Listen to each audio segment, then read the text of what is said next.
ನಮಸ್ಕಾರ. ನನ್ನ ಹೆಸರು ಭೀಮಪುತ್ರಿ ನಾಗಮ್ಮ ಅಂತ.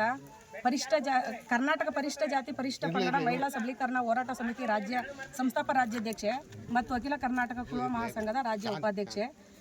ಈ ವಿಷಯ ಏನಪ್ಪ ಅಂತಂದರೆ, ಈಗ ತುಮಕೂರು ಜಿಲ್ಲೆ ಚಿಕ್ಕನಾಯಕನಹಳ್ಳಿ ತಾಲೂಕಲ್ಲಿ ಇದು ಕೈಮರ ಕ್ರಾಸಲ್ಲಿ ಒಂದು 16 ಕುಟುಂಬ ಸುಮಾರು 9 ವರ್ಷದಿಂದ ವಾಸವಾಗಿರೋ ಜಾಗದಲ್ಲಿ ಈಗ ಯಾವುದೋ ಒಂದು ಆಕಸ್ಮಿಕವಾಗಿ ಬೆಂಕಿ ಬಿದ್ದಿದೆ. ಆಕಸ್ಮಿಕವಾಗಿ ಬೆಂಕಿ ಬಿದ್ದು ಕಂಪ್ಲೀಟ್ ಆಗಿ ಒಂದೇ ಒಂದು ಅವ್ರಿಗೆ ಆಕಾಶನೇ ಒದಕೆ ಭೂಮಿ ತಾಯಿನೇ ಹಾಸಿಗೆ ಆಗಿದೆ.